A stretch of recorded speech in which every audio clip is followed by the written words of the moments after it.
আসসালামু আলাইকুম। আশা করছি আপনারা সবাই ভালো আছেন, সুস্থ আছেন। কয় বছর? মাত্র 2 বছর হয়েছে রিয়েলমি ফোন কোম্পানির, এবং এর মাঝে কিন্তু এই মোবাইল ব্র্যান্ডটি এত বেশি আলোচনার সম্মুখীন হচ্ছে কারণ এই কোম্পানিটি মাসের মধ্যে 3 থেকে 4টি ফোন লঞ্চ করে যাচ্ছে মিড রেঞ্জের। এবং আমার কাছে মনে হয় এই ফোন কোম্পানি যে এত বেশি গণহারে মোবাইল ফোনগুলো লঞ্চ করছে, এতে করে কিন্তু আমরা আরও নিজেরাই কনফিউজড হয়ে যাচ্ছি। আর এমন না যে তারা ফোন লঞ্চ করছে সেইখানে আমরা দেখতে পাচ্ছি অনেক বেশি আপগ্রেড নিয়ে আসছে, এবং আমার কাছে মনে হয় তাদের ফোনগুলো আসলে 19-20 এগুলোই, কিন্তু 19-20-এর বাইরে তারা কিন্তু 21-এ যাচ্ছে না। আমরা দেখেছি ইন্ডিয়াতে কিন্তু সেপ্টেম্বর মাসেই লঞ্চ হয়ে গেছে রিয়েলমি 7 সিরিজের 2টি ফোন, একটি হচ্ছে রিয়েলমি 7 আর একটি হচ্ছে রিয়েলমি 7 প্রো। আর এখন এই যে ইন্দোনেশিয়াতে লঞ্চ হয়েছে রিয়েলমির 7 সিরিজের আরেকটি ফোন, সেটা হচ্ছে রিয়েলমি 7i। তার মানে আমরা দেখছি যে এক মাসের মধ্যে তারা কিন্তু কমপক্ষে 3-4টি ফোন লঞ্চ করে যাচ্ছে। আজকে আমরা আলোচনা করব রিয়েলমি 7i নিয়ে, এবং এই ফোনটির খুঁটিনাটি আলোচনা করব আপনাদের সাথে। এবং এখানে আমরা আলোচনা করব যে রিয়েলমি 6i থেকে 7i কতটা আপগ্রেড করা হয়েছে নাকি ডাউনগ্রেড করা হয়েছে, এবং সেই সাথে আপনারা কি রিয়েলমি 7i এর জন্য অপেক্ষা করবেন নাকি অপেক্ষা করাটা উচিত হবে না, আর বাংলাদেশে এই ফোনটি কবে আসবে, ভারতে কবে আসবে, কেমন দাম হতে পারে, এই সমস্ত বিষয় নিয়ে আশা করছি আপনারা এই পুরো ভিডিওটি জুড়ে থাকবেন। তাহলে মূল ভিডিওটি শুরু করা যাক। তার আগে দেখে নিন আমাদের চ্যানেলটি সাবস্ক্রাইব করা আছে কিনা। যদি সাবস্ক্রাইব করা না থাকে তাহলে অবশ্যই সাবস্ক্রাইব করে পাশে থাকা বেল বাটনটি প্রেস করে দেবেন। আর যারা অলরেডি সাবস্ক্রাইব করেছেন তাদের সবাইকে জানাচ্ছি অনেক ধন্যবাদ। বরাবরের মতো থাকছি আমি শাহনাজ, আর আপনারা দেখছেন The.Tech.Theatre। তাহলে শুরুতেই বলবো ডিসপ্লে নিয়ে। এই রিয়েলমি 7i-তে দেওয়া হয়েছে HD+ ডিসপ্লে 6.5 ইঞ্চির, এবং এই সেম ডিসপ্লেটা আমরা দেখেছিলাম রিয়েলমি 6i-তেও ছিল। এবং ঠিক এখানে কিন্তু আমরা দেখেছি রিয়েলমি 6i-তে যেহেতু HD+ ডিসপ্লে দিয়েছিল, তাহলে 7i-তে নিশ্চয়ই ফুল HD+ ডিসপ্লে দেওয়া উচিত ছিল। তো এই ডিসপ্লের সেক্টরে আমরা দেখলাম সেমই রাখা হয়েছে, কোনো আপগ্রেড নাই।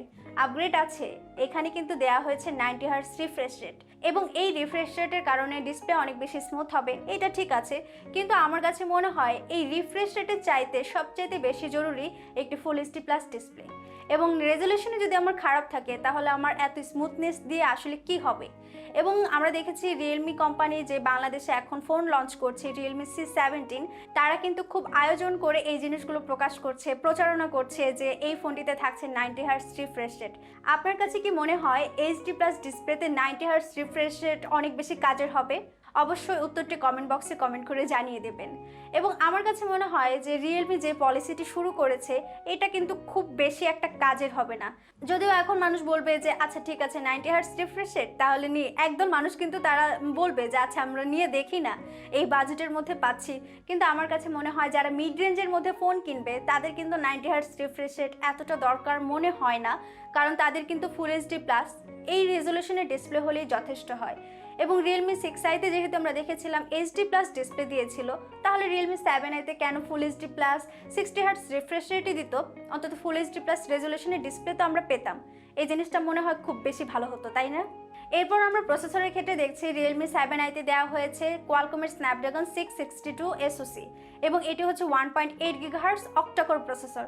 অন্যদিকে রিয়েলমি 6i-তে দেওয়া হয়েছিল মিডিয়াটেকের Helio G80। এখন রিয়েলমি 7i-তে যে প্রসেসরটি দেওয়া হয়েছে এখান থেকে যে আপনি ভালো গেমিং পারফরমেন্স পাবেন এইরকম আশা একদমই ছেড়ে দেন। আসলে এগুলো কিন্তু কোনো গেমিং স্পেশাল চিপসেট না, মোটামুটি কাজ চালিয়ে নিতে পারবেন এমন আর কি। এবং সেই সাথে এই যে কোয়ালকমের Snapdragon 662, এটি হচ্ছে 11 ন্যানোমিটার আর্কিটেকচারে তৈরি করা, আর অন্যদিকে রিয়েলমি 6i মিডিয়াটেকের Helio G80 প্রসেসরটি ছিল 12 ন্যানোমিটার আর্কিটেকচারে বিল্ড করা। সেই সাথে এই দুটি প্রসেসরই কিন্তু আপনার 2020 সালে এসেছে। আরেকটা জিনিস হচ্ছে Snapdragon 662, এই প্রসেসরটি কিন্তু অবশ্যই মিডিয়াটেক Helio G80 থেকে কিছুটা হলেও এগিয়ে থাকবে। এবং রিয়েলমি 7i এই ফোনটি বের হচ্ছে একটি ভ্যারিয়েন্টে, এটা হচ্ছে 8/128GB। এবং সেই সাথে এই ফোনটির ক্যামেরা ডিপার্টমেন্টে যদি আমরা দেখি, এই ফোনটিতে রেয়ারে থাকছে 4টি ক্যামেরা, এবং মেইন ক্যামেরাটি হচ্ছে 64 মেগাপিক্সেলের। এর পাশাপাশি এখানে আছে 8 মেগাপিক্সেলের আলট্রা ওয়াইড অ্যাঙ্গেল লেন্স, 2 মেগাপিক্সেলের ম্যাক্রো লেন্স এবং 2 মেগাপিক্সেলের ডেপথ সেন্সর। এখন কথা হচ্ছে আমরা রিয়েলমি 6i-তে পেয়েছিলাম 48 মেগাপিক্সেলের প্রাইমারি ক্যামেরা, অর্থাৎ বাদবাকি যে ক্যামেরাগুলো আছে এগুলো কিন্তু একই রকম থাকছে, সেম। অর্থাৎ রিয়েলমি 7i-তে আমরা পাচ্ছি 16 মেগাপিক্সেলের সেলফি ক্যামেরা, আর রিয়েলমি 6i-তে কিন্তু 16 মেগাপিক্সেলের সেলফি ক্যামেরাই ছিল।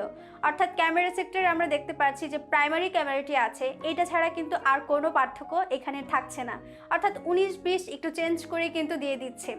এখন এই যে 2 মেগাপিক্সেলের ম্যাক্রো লেন্স, 2 মেগাপিক্সেলের ডেপথ সেন্সর তারা যে দিচ্ছে, এগুলো কিন্তু আসলে কোনো কাজের না। মানে আমার কাছে এগুলো গিমিক ছাড়া আসলে কিছুই না।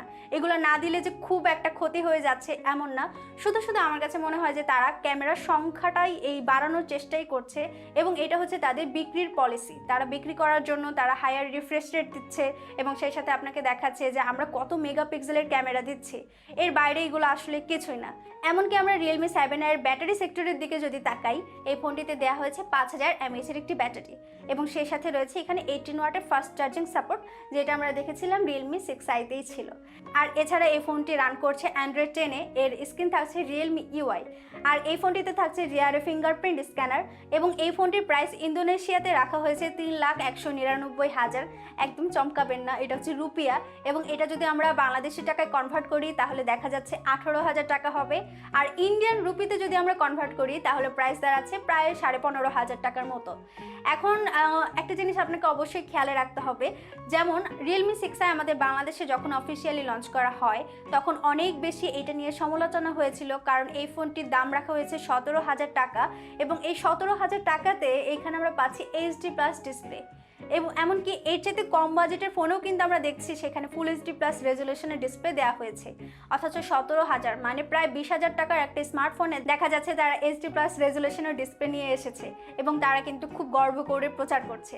এখন যেই কোম্পানি হোক না কেন তাদের কাছে তো তাদের প্রোডাক্টই বেস্ট, তাই না? এখন এই জিনিসটা আমাদের একটু খেয়াল রাখতে হবে, যেহেতু আমরা Realme 6i-তে দেখেছিলাম HD+ ডিসপ্লে দিয়ে তারা 17,000 টাকাতে লঞ্চ করেছে, এবং বাংলাদেশে এখন 17,000 টাকাতে যেহেতু Realme 6i লঞ্চ করেছে, আমার তো মনে হয় না যে Realme 7i বাংলাদেশে এখন 17,000 টাকার নিচে লঞ্চ করবে যদি অফিসিয়ালি আসে। আর এখন দেখা যাক আসলে যে কত দাম নিয়ে আসে। আর আপনাদের কাছে কি মনে হয়েছে যে এত ফোন লঞ্চ করছে, এখানে কি কোনো আপগ্রেড কোনো কিছু আপনারা পাচ্ছেন, নাকি শুধুই আপনাদের কনফিউজড করে দিচ্ছে? আপনারা অবশ্যই কমেন্ট করে কমেন্ট বক্সে জানিয়ে দেবেন। এবং Realme 7i কি আসলে কেনার মতো ফোন, নাকি Realme 7, 7 Pro এবং এই ফোনগুলো কি ভালো হবে, এটাও কিন্তু কমেন্ট করে জানিয়ে দিতে পারেন। আর এই ভিডিওটি যদি ভালো লেগে থাকে একটি লাইক, কমেন্ট এবং শেয়ার করতে ভুলবেন না। আর যারা যারা এখনও আমাদের ফেসবুক গ্রুপে জয়েন করেননি অবশ্যই জয়েন করবেন। স্বাগতম আপনাদেরকে আমাদের ফেসবুক গ্রুপে, সেখানে আমরা টেক রিলেটেড অনেক বিষয় আলোচনা করে থাকি। আমি লিঙ্ক দিয়ে রাখলাম ডেসক্রিপশন বক্সে। আর আপনারা যারা চুপি চুপি ভিডিও দেখে চলে যান তাদের বলছি, তারা একটু সাবস্ক্রাইব করে বেল বাটনটি প্রেস করে যাবেন, তাহলে এইরকম ভিডিওগুলো কিন্তু আপনাদের কাছে নোটিফিকেশন আকারে পৌঁছে যাবে। সবাই খুব ভালো থাকবেন, দেখা হচ্ছে পরের ভিডিওতে। আল্লাহ হাফেজ।